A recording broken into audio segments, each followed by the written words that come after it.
Hello, अस्सलाम वालेकुम dear students.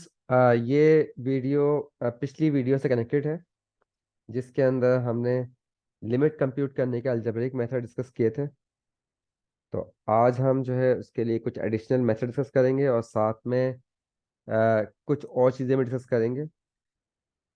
Section 2.3 चल रहा है बेटा, ठीक है। सेक्शन 2.3। और बुक जो हमारे पास पता है आप लोगों को कैलकुलस की बुक है,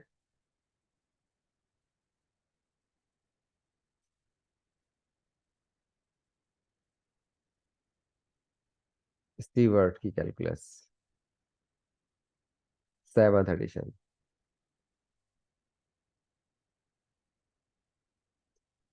राइट। अच्छा, देखें, पहली बात तो ये है कि कुछ चीज़ें डिस्कस नहीं हुई थी लास्ट लेक्चर में। मैं यहाँ डिस्कस कर लेता हूँ कि लिमिट, अगर आपके पास कोई फंक्शन दिया हुआ है, जैसे for example sine x over x, तो इसमें अगर मैं एक्स की वैल्यू 0 पुट करता हूँ, एफ ऑफ एक्स निकालता हूँ, तो ये क्या बन जाएगा आपके पास? साइन 0/0 मीन्स 0/0 बनेगा। ये 0/0, ठीक है, ये क्या कहलाती है आपके पास? इनडिटर्मिनेट फॉर्म कहलाती है। इनडिटर्मिनेट फॉर्म, जब आपके पास इनडिटर्मिनेट फॉर्म ऑब्टेन हो किसी भी फंक्शन से, तो इसका मतलब ये होता है कि उसकी लिमिट जो है वो हम डिसाइड नहीं कर सकते। इनडिटर्मिनेट फॉर्म ऑब्टेन होने की सूरत में उसकी लिमिट हम डिसाइड नहीं कर सकते। वो लिमिट जो है जब कभी भी आपको ऑब्टेन होगी, तो इसके अंदर आपको कोई ना कोई टेक्निक यूज करनी पड़ेगी, ठीक है। हो सकता है इसमें आपको सिंप्लीफिकेशन करनी पड़ी है, हो सकता है फैक्टराइजेशन करना पड़ी है, कॉन्जुगेशन करनी पड़ी है डिफरेंट फंक्शंस के अंदर। तो ये सब काम हमें करने पड़ते हैं। तो कुछ एग्जांपल्स देखते हैं इसके अंदर। फॉर एग्जांपल आपको फंक्शन दिया हुआ है F of X root x-2 over x-2, ये फंक्शन दिया हुआ है और इसकी लिमिट निकालनी है आपको x अप्रोचिंग से 2 पर। Find limit at x equals to 2। इसकी लिमिट फाइंड करनी है x इक्वल्स टू 2 पर। तो हम, इसका मतलब ये हुआ कि limit x approaches to 2, F of X, limit apply कर देते हैं दोस्त बोथ साइड। अच्छा, इसको ये भी कह सकते हैं एट x इक्वल्स टू 2 कहने के बजाय एज x अप्रोचेस टू 2 कहते हैं, ठीक है। अच्छा, और यहाँ अब आपके पास आ गया under root x-2 over x-2। अब इसके अंदर आप जब लिमिट लिमिट अप्लाई करोगे बेटा, तो ये बन जाएगा आपके पास, जब ऊपर आपके पास रेडिकल फंक्शन है इसमें लिमिट अप्लाई करेंगे तो ये अंडर रूट 2 - 2 बन जाएगा। और जब यहाँ नीचे अप्लाई करेंगे डिनोमिनेटर में, तो 2 - 2 बन जाएगा। और ये आ जाएगा 0/0। इसका मतलब है कि 0/0 आ गया। लिमिट अब अभी हम डिसाइड नहीं कर सकते, इसमें कुछ कैलकुलेशन परफॉर्म करनी पड़ेगी, सिंप्लीफिकेशन परफॉर्म करनी पड़ेगी। अच्छा, इसमें सिंप्लीफिकेशन क्या हो सकती है बेटा? इसको मैं फैक्टराइज कर लूँ, तो सबसे आसान काम ये लग रहा है कि मैं इसके अंदर रैशनलाइज करने की कोशिश करते हैं इसे, तो उससे ही सिंप्लीफाई हो सकता है। तो रैशनलाइज करने के लिए क्या करना पड़ेगा? x-2 से मल्टीप्लाई करवा दें, x-2 से डिवाइड करवा दें। ये सिंप्लीफिकेशन आप किसी भी तरह की परफॉर्म कर सकते हो बेटा, कोई ख़ास कंडीशन नहीं है कि मतलब इस तरह से करना है। जिस तरह से भी 0/0 की फॉर्म ख़त्म हो जाए, आपको इसमें सिंप्लीफिकेशन करनी है उस हद तक करनी है जब तक 0/0 की फॉर्म ख़त्म नहीं हो जाती। मतलब इसको अगर आप बाद में लिमिट अप्लाई करें तो 0/0 ना आए, इसके अलावा कोई और नंबर आ जाए, 1/0 आ जाए, ठीक है, 2 3 कोई इंटीजर आ जाए, कोई फ्रैक्शन आ जाए, कोई डेसिमल नंबर आ जाए, कुछ भी आ जाए, लेकिन 0/0 ना आए। जब भी 0/0 आएगा, इसका मतलब बेटा समझ जाओ कि यहाँ पे आपको अभी मजीद वर्किंग करनी है, मजीद कैलकुलेशन करनी है इसकी वैल्यू कंप्यूट करने के लिए। तो यहाँ 0/0 आ रहा था, इसलिए हमने क्या किया, इसको रैशनलाइज करने की कोशिश कर रहे हैं। हो सकता है रैशनलाइज करने से मसला हल हो जाए। मल्टीप्लाई करो से ऊपर, तो ऊपर हो जाएगा x-2 का whole square divide by x-2 into under root x-2।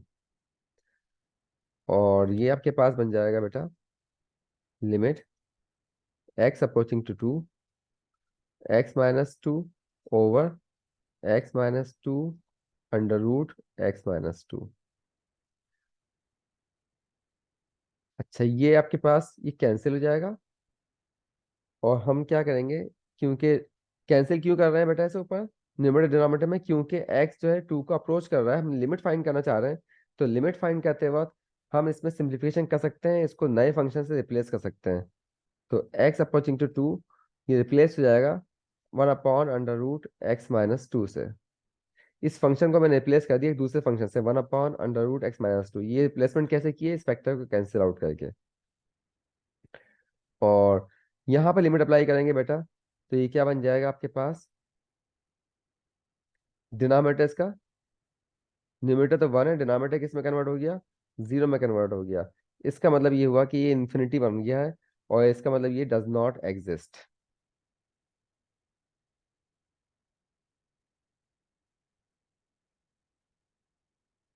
ये एग्जिस्ट नहीं करता। ठीक है, अगर इन्फिनिटी आ जाए लिमिट तो हम क्या बोलते हैं, डज नॉट एग्जिस्ट। लेकिन असल में अभी हमने यहाँ प्लस इन्फिनिटी माइनस इन्फिनिटी इसलिए नहीं लिख रहे बेटा, क्योंकि अभी हमें कंफर्म नहीं है कि प्लस इन्फिनिटी होगा या माइनस इन्फिनिटी होगा। तो फिलवत स्टीवर्ट के चैप्टर में 2.3 सेक्शन में प्लस इन्फिनिटी लिमिट या माइनस इन्फिनिटी लिमिट के मुतालिक कुछ इन्फॉर्मेशन नहीं दी हमने। तो फिलवत आप डज नॉट एग्जिस्ट ही लिखें। आगे जाके जब हमें ज़रूरत पड़ेगी तो हम इसे इसकी वैल्यू भी फाइंड करेंगे कि प्लस इन्फिनिटी आने वाली है माइनस इन्फिनिटी आने वाली है, क्या वैल्यू है वो उसको हम डिटरमिन कर सकते हैं। लेकिन फिलवत जो है हम इसको डज नॉट एग्जिस्ट ही बोलेंगे, ठीक है।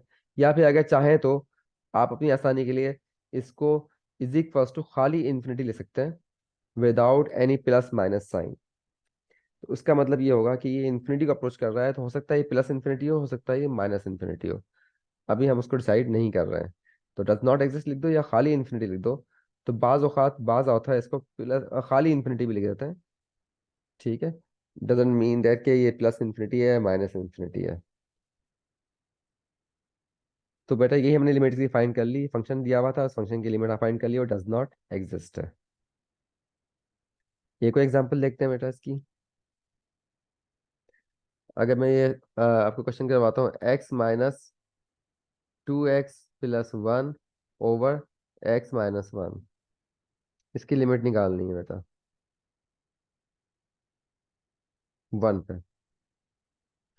तो अगर मैं डायरेक्टली लिमिट पुट करूँ इसके अंदर, तो ये क्या बन जाएगा, 1-2 × 1 + 1 ओवर 1 - 1। और ये बन जाएगा आपके पास 0/0। ठीक है, 0/0 आ गया, इसका मतलब है सिंप्लीफिकेशन करनी पड़ेगी। अब क्या सिंप्लीफिकेशन कर सकते हैं इसके अंदर, इसमें ऊपर हम कंप्लीटिंग स्क्वायर कर लेते हैं x-1 का होल स्क्वायर ओवर x-1। ये सिंप्लीफिकेशन करने कब तक करनी है, जब तक 0/0 आता रहेगा। जब लिमिट अप्लाई की देखो अगेन 0/0 बन गया, इसका मतलब है सिंप्लीफिकेशन करते रहना है।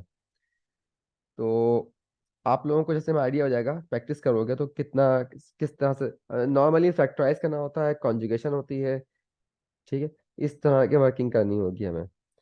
और यहाँ पे अगर हमारे पास ये स्क्वायर से ये कैंसिल हो गया, एक नया फंक्शन आ गया x-1।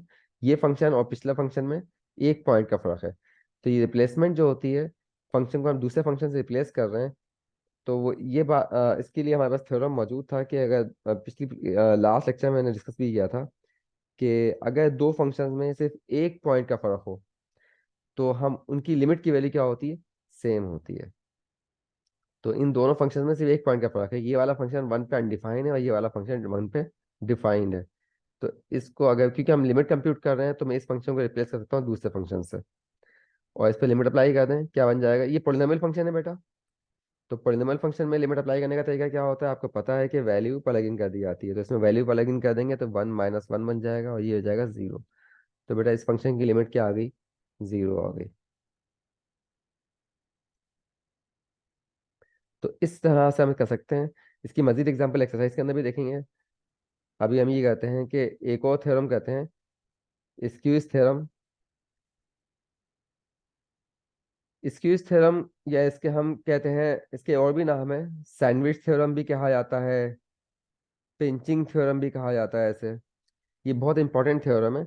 और ये थ्योरम बाज़ औक़ात जो है ऐसी चीज़ों को कंप्यूट, ऐसी लिमिट्स को कंप्यूट करने में यूज़ हो जाता है जिसके लिए कोई नॉर्मल मेथड हमारे पास मौजूद ना हो।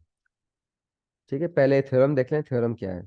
थ्योरम ये कहता है कि अगर F of X less than equal to G of X हो और G of X less than equal to H of X हो, मीन्स के जी ऑफ एक्स एक फंक्शन है जो एफ ऑफ एक्स और एच ऑफ एक्स के बीच में लाई करता है। ठीक, जैसे, और बराबर भी हो सकता है इन तीनों के, मतलब इस तरह का फंक्शन है कि एच ऑफ एक्स है, ये एफ ऑफ एक्स है, और जी ऑफ एक्स, तो जी ऑफ एक्स इन दोनों के बीच में भी है और कभी कभी इसके बराबर भी हो गया बाज़ जगहों पर। ठीक है, और ख़ास तौर पे किस जगह पे, जहाँ जिस पॉइंट पे हमें लिमिट फाइंड करनी है उस पॉइंट पे ये बराबर हो गया हो, मतलब उस उसके अतराफ, जिस पॉइंट पे लिमिट निकालनी है उसके अतराफ में या तो बराबर हो रहा हो या फिर उसके इनके बीच में हो। ठीक है, ये कंडीशन होल्ड कर रहा है नियर ए एक्सेप्ट पॉसिबिलिटी है। ठीक है, ये कंडीशन होल्ड हो रहा है। अच्छा, ए पर कोई नहीं है, ए पे ऊपर, ए पे एग्जैक्टली ए पर कुछ और वैल्यू हो सकती है जी की, लेकिन उसके अराउंड जो है ये एफ और एच के दरमियान हो। खैर इतनी कॉम्प्लिकेशन में आपको सोचने की जरूरत नहीं है, बस ये कंडीशन होल्ड करनी चाहिए एफ, जी और एच के दरमियान। ठीक है, और दूसरी कंडीशन क्या है कि एफ की लिमिट, लोअर फंक्शन और अपर फंक्शन इन दोनों की लिमिट जो है वो आपस में बराबर हो। एफ की लिमिट ए पर और एच की लिमिट ए पर बराबर हो, तो ये लोअर फंक्शन और अपर फंक्शन की लिमिट एल होगी। तो इसका मतलब है जो बीच में फंक्शन मौजूद है जी, इसकी लिमिट भी क्या होगी, एल होगी। मतलब जिस पॉइंट पर हमें जी की लिमिट फाइंड करनी है उस पर इसकी लिमिट जो है वो लोअर फंक्शन और अपर फंक्शन की लिमिट के बराबर आ जाएगी। सिंपल सी बात है। ठीक है, एक आसान सा थ्योरम है, बहुत सिंपल सा, कि जी जो है एफ और एच के दरमियान आके लाई करता है थ्रू आउट, तो इसका मतलब ये है। और अपर फंक्शन और लोअर फंक्शन इन दोनों की लिमिट जो है एल है, तो दरमियान में जो फंक्शन होगा इसकी लिमिट भी क्या होगी, एल ही होगी। चले भाई, अब इसको यूज करते हैं। ये अब आपको क्वेश्चन दिया गया है कि X square sine one upon X और इसकी लिमिट फाइंड करनी है as X approaching to zero. तो बेटा इसकी अगर लिमिट आपको फाइंड करनी है तो हम पहले कोशिश करते हैं कि डायरेक्टली वैल्यू पुट करके, यानी लिमिट को अप्लाई करके इसकी लिमिट निकालने की कोशिश करें। तो लिमिट अप्लाई करोगे बेटा तो क्या बन जाएगा, ये हो जाएगा जीरो का स्क्वायर, और ये आएगा साइन वन अपॉन जीरो। अब ये साइन वन अपॉन जीरो जो है क्या होता है, sign one upon zero, sign one upon zero का मतलब क्या निकलता है, ये वन अपॉन जीरो का मतलब है जनरली इन्फिनिटी, तो ये बन जाएगा साइन इन्फिनिटी। और एंगल इन्फिनिटी है, तो इस पे साइन की वैल्यू क्या हो सकती है, आपको पता है साइन का फंक्शन क्या होता है, साइन का फंक्शन ऑस्किलेट करता है। अपर लिमिट क्या होती है ऑस्किलेशन की, वन होती है, और लोअर लिमिट क्या होती है ऑस्किलेशन की,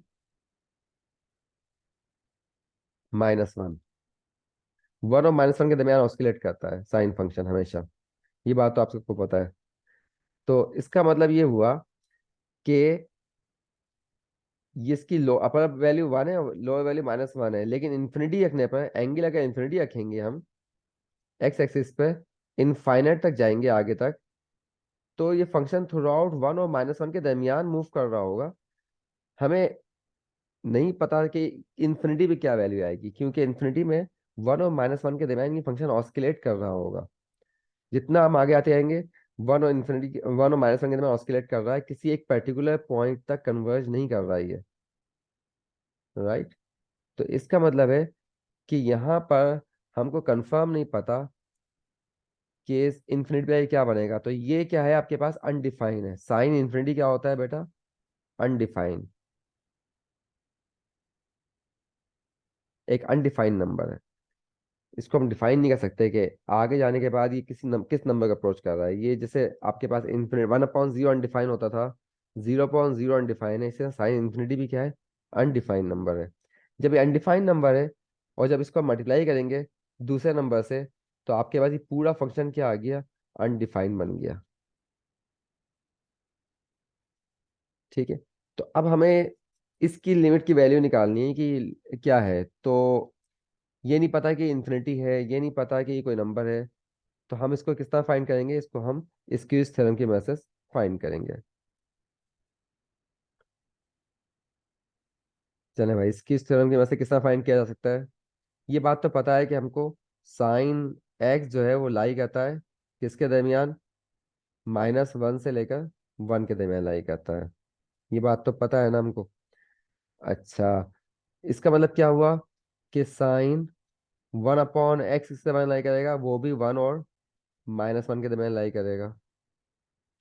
साइन अप्लाई करोगे किसी भी एंगल पे तो आउटपुट आपको -1 से 1 के दरमियान ही आएगा। अच्छा, इसका मतलब अगर मैं बोथ साइड मतलब इन पूरे इक्वेशन को एक्स स्क्वायर से मल्टीप्लाई के बाद दूं, क्या बनेगा बेटा, -x² is less than equals to sine 1/x is less than equals to x² बन जाएगा ये। अब लिमिट अप्लाई कर दें। जब लिमिट अप्लाई करेंगे, ये आपके पास कौन सा फंक्शन हो गया बेटा, ये g हो गया, ये सॉरी ये क्या हो गया, f हो गया, लोअर फंक्शन। ये क्या आ गया आपके पास, h। और ये मिडिल फंक्शन आ गया g। अब आपको किस पे लिमिट निकालनी है बेटा g की। अच्छा, ये x², ये भी x² भी तो आएगा यहाँ पर बेटा, ये बन जाएगा x²।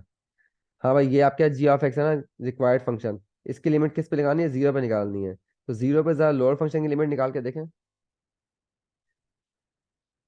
Limit x approaching to 0 -x², ये क्या आ जाएगा आपको, 0। यानी f की लिमिट 0 हो गई।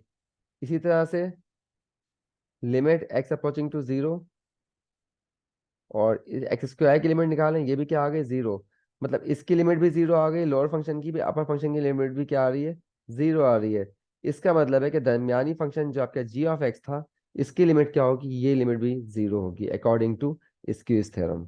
स्क्यूज थ्योरम यही बताता है कि आप अगर लोअर बाउंड फंक्शन भी की लिमिट भी जो आ रही है और अपर बाउंड फंक्शन की लिमिट दोनों आपस में सेम आ जाए, तो ये मिडिल फंक्शन होगा, इसकी लिमिट भी वही होगी, सेम।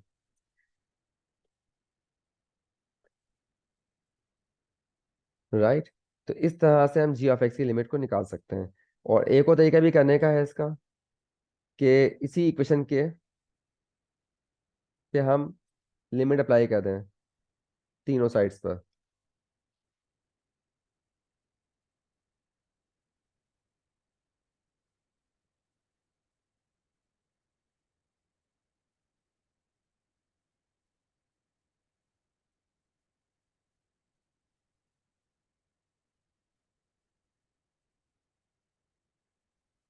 तीनों साइड्स पर लिमिट अप्लाई कर दी, ये क्या बन गया बेटा, 0 आ गया।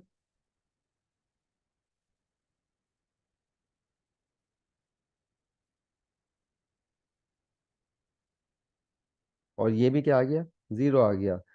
तो ये लिमिट जो है 0 और 0 के दरमियान लाई कर रही है। इसका मतलब क्या हुआ कि इस लिमिट की वैल्यू क्या आ गई बेटा, x² sign 1/x equals to 0। ये लिमिट 0 से कम भी है और 0 से ज्यादा भी है। इसका मतलब ये इक्वल टू 0 है basically. Less than equal to 0 and greater than equal to 0, it means that is equal to 0। तो ये प्रूफ हो गई इसकी लिमिट। यही प्रूफ करना था बेटा इसके अंदर। तो देखो, ये लिमिट ऐसी है जो कि नॉर्मल किसी तरीके से कंप्यूट करना बहुत मुश्किल काम है, लेकिन हमने इसको प्रूफ कर दिया है बाय यूजिंग स्क्यूज थ्योरम, या सैंडविच थ्योरम, या पिंचिंग थ्योरम। चलें बेटा, अब एक्सरसाइज पे अच्छा ग्राफ भी देखें, ग्राफ ऑब्जर्व करें तो देखो इसकी लिमिट। ये फंक्शन कौन सा है, ये आपके पास x² साइन 1/x का फंक्शन है, ये रेड लाइन के अंदर। और ये देखो 0 पे किसको अप्रोच कर रहा है, 0 को ही अप्रोच कर रहा है। ठीक है बेटा, अब एक्सरसाइज करते हैं। एक्सरसाइज में क्वेश्चंस बहुत सिंपल क्वेश्चंस हैं, ये तो आप कर ही सकते हो आराम से, कोई मसला नहीं है। ग्राफिकल मैंने लास्ट लेक्चर में करवा दिया था आप लोगों को, इसमें कोई मसला नहीं होने वाला। ये 7 से लेकर 9 तक, 3 से लेकर 9 तक ये क्वेश्चन भी बहुत सिंपल है, आप लोग आराम से कर लोगे। ये देख लेते हैं क्वेश्चन नंबर 10। क्वेश्चन नंबर 10 में क्या बोला है, what's wrong with the following equation. इस इक्वेशन में क्या मिस्टेक है। तो भाई मिस्टेक ये है कि ये वाला फंक्शन जो है लिखा हुआ यहाँ पर, इसको फैक्टराइज करके कैंसिल आउट करके x+3 बनाया गया है। अब ये फंक्शन जो है,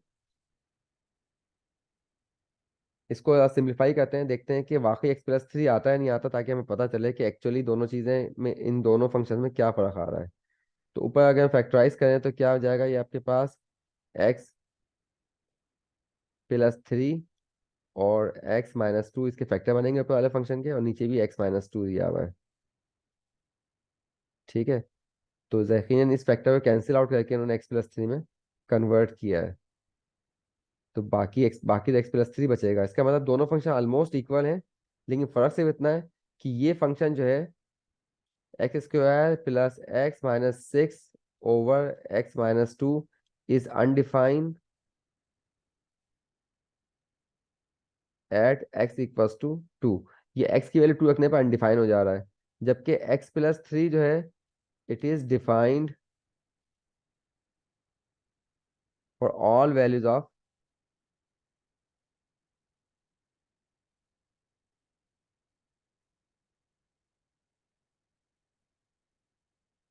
ये फर्क है दोनों फंक्शंस के अंदर।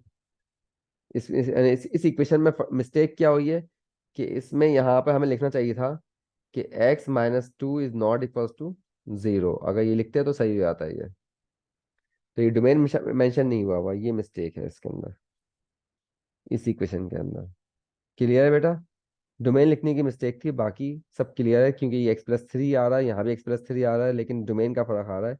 डोमेन मेंशन नहीं किया था इसमें, ये मिस्टेक है। अच्छा, अब दूसरा क्वेश्चन देखते हैं। दूसरे क्वेश्चन में क्या है कि यही चीज लिखी हुई है, लेकिन अब लिमिट के साथ लिखा हुआ है। तो अब बताना है कि इसमें ये सही कैसे हो गई इक्वेशन। उसमें डोमेन मेंशन नहीं था, अब इसमें डोमेन, इसमें भी डोमेन मेंशन नहीं है, लेकिन ये इक्वेशन सही है। तो इसमें क्या सही बात है बेटा? इसमें हो ये रहा है कि ये फंक्शन और ये फंक्शन जो है, ये ऑलमोस्ट इक्वल फंक्शन है, एक्सेप्ट वन पॉइंट। सिर्फ एक पॉइंट का फर्क है। ये x = 2 पे अनडिफाइंड है, और ये x = 2 पे डिफाइंड है। और हमको लिमिट के थ्योरम से एक ये थ्योरम गिवन था यहाँ पर ऊपर।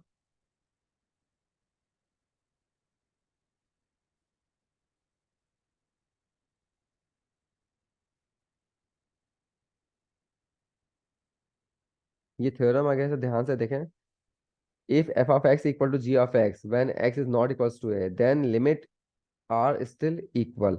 मतलब अगर दो फंक्शन आपस में इक्वल हों, लेकिन एक पॉइंट का इनमें फर्क आ रहा है, सिर्फ एक पॉइंट पर अनइक्वल है, बाकी तमाम पॉइंट्स पे क्या है, इक्वल हों, तो इनकी लिमिट्स क्या होती हैं, हमेशा इक्वल होती हैं। तो यहाँ भी वही है कि आपके पास दो फंक्शंस दिए हुए हैं,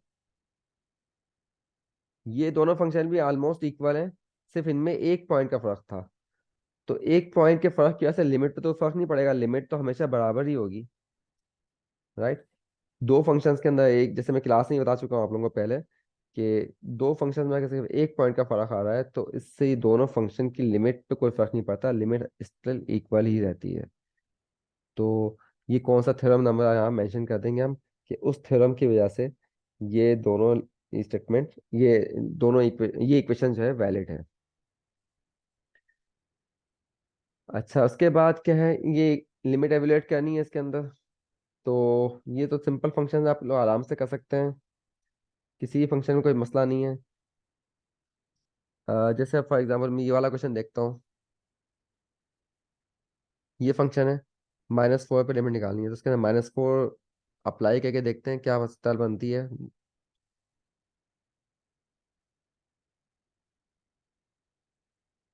और ये बन जाएगा आपको 0/0। 0/0 बन गया है। तो इसका मतलब है सिंप्लीफिकेशन करनी चाहिए अब मुझे। अब सिंप्लीफिकेशन क्या क्या कर सकता हूँ उसके अंदर में, ऊपर एलसीएम ले लें, 4x, ये आ जाएगा 1 ये x+4 /4 + x।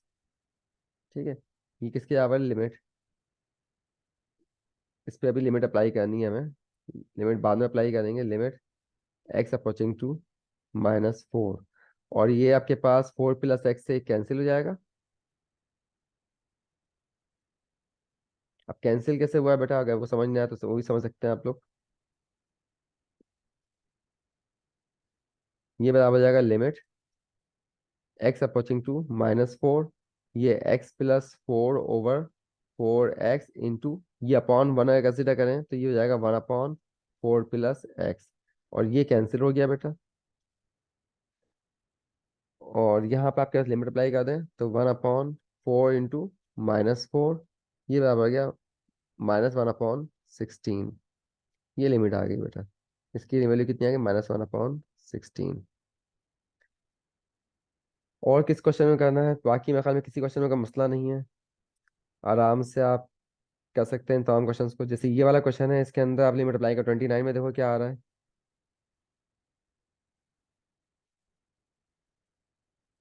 क्वेश्चन नंबर 29 में अगर लिमिट अप्लाई करोगे क्या बन जाएगा बेटा, 1/0 √1 प्लस 0 -1/0, और लिमिट अप्लाई करने पे क्या बन जाएगा, ये आपके पास अनडिफाइंड, ये अनडिफाइन आ गया और ये भी अनडिफाइन हो गया।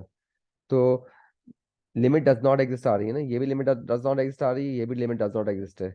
तो इसका इसका मतलब है लिमिट को मैं डिस्ट्रीब्यूट कर ही नहीं सकता इसके अंदर, इसमें लिमिट को अलग अलग अप्लाई नहीं कर सकता। अब क्या करना पड़ेगा बेटा, इनका एलसीएम ले, एलसीएम लेके देखो, जब एलसीएम लोगे इसका तो टी और √1 प्लस टी आ जाएगा, ठीक है। और यहाँ आ गया 1 माइनस, यहाँ पे आ जाएगा √1 प्लस टी। क्योंकि इसको मैं ब्रैकेट एक्सपेंड नहीं कर सकता, क्योंकि इसमें से दोनों लिमिट जो है डज नॉट एग्जिस्ट आ रही हैं। जब ये दोनों डज नॉट एग्जिस्ट हो जाएंगे 1/0 की वजह से, और ये भी 1/0 आ रहा है, तो मुझे अब इसको ब्रैकेट को एक्सपेंड किए बगैर ही सिम्प्लीफाई करना पड़ेगा। और यहाँ पे अब लिमिट अप्लाई करें इसके अंदर,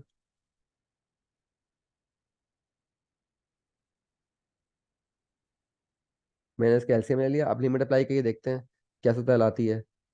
ये 1 माइनस √1 प्लस 0 ओवर, ये टेस्टिंग का काम हम साथ साथ करते रहेंगे, ठीक है। कोई भी क्वेश्चन होगा उसमें टेस्टिंग हमें साथ साथ करते रहनी है, चेक करते रहना है। जब भी कोई ऑपरेशन परफॉर्म करेंगे हो सकता है आपकी लिमिट कंप्यूट हो जाए, इसलिए हम बार बार इसको कर सकते हैं। डिनोमिनेटर में क्या आ जाएगा, 1 प्लस 0, और ये अगेन 0/0 बन गया। इसका मतलब अभी भी लिमिट कंप्यूट नहीं हो सकती, क्योंकि दोबारा 0/0 आ गया है। तो इससे मजीद कुछ कैलकुलेशन करनी पड़ेगी आपको। मजीद कैलकुलेशन क्या कर सकते हैं बेटा इसके अंदर, लिमिट टी अप्रोचिंग टू 0। अच्छा, अब इसके अंदर कॉन्जुगेटिंग करके देखते हैं। ये ऊपर जो नंबर दिया हुआ है इसके कॉन्जुगेट से मल्टीप्लाई एंड डिवाइड करके देखते हैं, इससे मसला हो सकता है हो जाए, ठीक है। तो इसके कॉन्जुगेट से मल्टीप्लाई एंड डिवाइड करवा दो,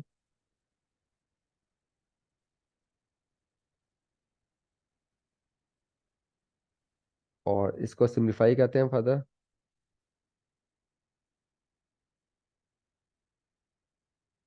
जब ये ए माइनस बी और ए प्लस बी का फार्मूला बन जाएगा तो 1 माइनस √1 प्लस टी का होल स्क्वायर हो जाएगा। और नीचे जो है आपके पास डिनोमिनेटर में ये टी, और ये जब इसके अंदर मल्टीप्लाई होगा, चले मल्टीप्लाई नहीं करता फिलहाल बाहर ही रहता हूँ उसे, 1 प्लस √1 प्लस टी,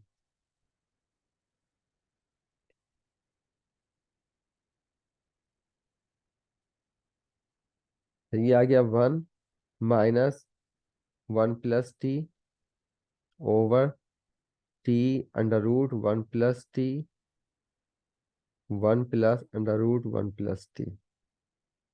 अच्छा, ये आपके पास कैंसिल हो जाएगा, और ये टी जो है इससे कैंसिल हो जाएगा। अब लिमिट अप्लाई किए देखो बेटा, अब हो सकता है आंसर निकल जाए।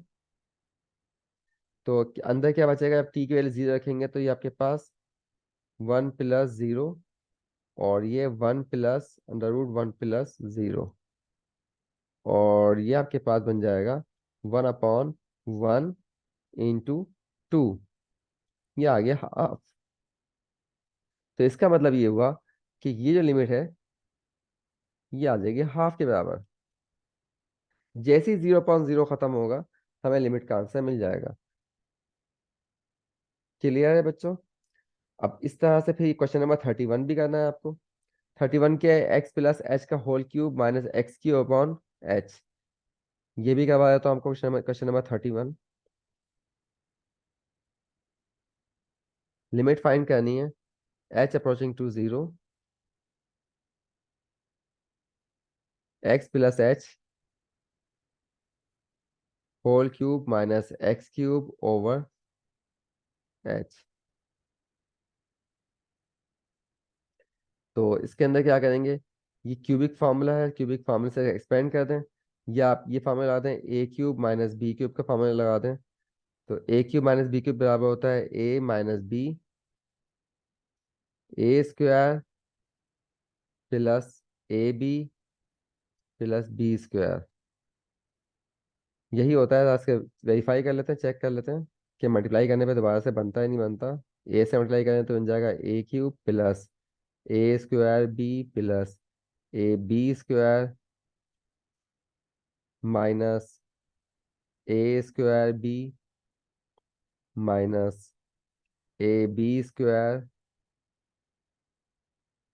Plus sorry minus B cube. और देखें यहाँ पे आपके पास ये कैंसिल हो जाएगा, ये इससे कैंसिल हो जाएगा, आपके ए क्यूब माइनस बी क्यूब बचेगा। राइट, इसका मतलब मैंने सही इससे किया था फैक्टराइज। तो इस तरह से पहले डायरेक्टली लिमिट अप्लाई करके देखें। लिमिट अप्लाई करने पे क्या बन रहा है, जब जीरो रखेंगे तो ये बन जाएगा x cube minus X cube over zero, यानी जीरो ओवर जीरो ही बन रहा है। जब भी जीरो ओवर जीरो बनेगा इसका मतलब है मुझे कुछ और सिम्प्लीफिकेशन परफॉर्म करनी है। तो यहाँ पे फैक्टराइज करते हैं, ये x plus H minus x, ठीक है, एक फैक्टर आ जाएगा। फिर उसके बाद यहाँ पे आ जाएगा आपके पास एक्स प्लस एच का whole square minus sorry plus X plus H into X, उसके बाद प्लस एक्स का स्क्वायर डिवाइड बाई एच। अच्छा, अब यहाँ पे ये एक प्लस एक्स और माइनस एक्स कैंसिल हो गए। क्या बन जाएगा, limit H approaching to zero, ऊपर एच, और यहाँ पे एक्स प्लस एच का होल स्क्वायर प्लस यहाँ पर आपके पास X square plus x H plus X square divide by H. अच्छा, ये एच से एच कैंसिल हो जाएगा और लिमिट अप्लाई कर दें। जब लिमिट अप्लाई करोगे बेटा तो ये बन जाएगा एक्स प्लस जीरो का whole square plus X square plus zero plus X square, और यहाँ पे आपके पास टू एक्स स्क्वायर और ये थ्री एक्स स्क्वायर आ गया। तो इस वाले जो आपके फंक्शन है इसकी लिमिट क्या आ गई, थ्री एक्स स्क्वायर। तो यहाँ पे इसको लिख सकते हैं, ये क्या आ जाएगा आपके पास, थ्री एक्स स्क्वायर। तो एंड सो ऑन, फिर बाकी क्वेश्चन भी आप स्टार्ट कर सकते हो इसके। राइट, यहाँ पे आपके फंक्शंस दिए हुए हैं। अच्छा, ये जो है ना देखें 35 स्क्यूज थ्योरम यूज होगा इसके अंदर। अब ये फंक्शन दिया हुआ है आपको, x square cos 20 pi x, इसकी लिमिट जीरो पे निकालनी है। तो पहली बात तो ये cos 20 पाई एक्स, ये जो है आपके पास आपको पता है कि ये हमेशा साइन फंक्शन की तरह ये भी -1 से लेकर 1 तक लाई करेगा। ठीक है, इसके अंदर फिर हम एक्स स्क्वायर से मल्टीप्लाई करते हैं बोथ साइड, तो ये आएगा minus X square less than equals to X square cos 20 pi X is less than equals to X square. तीनों साइड्स पे मैंने एक्स स्क्वायर से मल्टीप्लाई करवा दिया। फिर लिमिट अप्लाई कर दें, limit X approaching to zero minus X square is less than equals to limit X approaching to zero X square cos 20 pi X is less than equals to limit X approaching to zero X square. और ये आपके बन जाएगा zero is less than equals to, ये required आपको limit है जो find करनी है,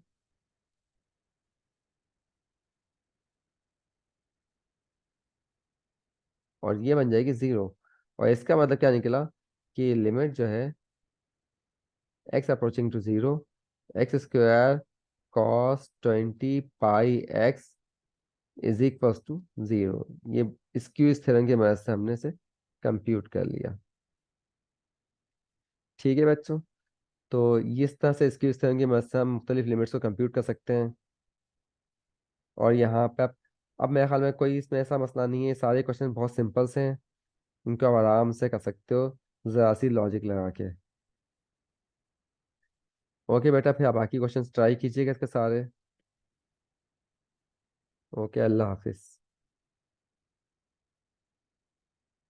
खास तौर पे वो क्वेश्चन अटेम्प्ट कीजिएगा जिसमें टिक मार्क लगाया हुआ है मैंने, ये क्वेश्चन जो है ज़्यादा बेहतर है।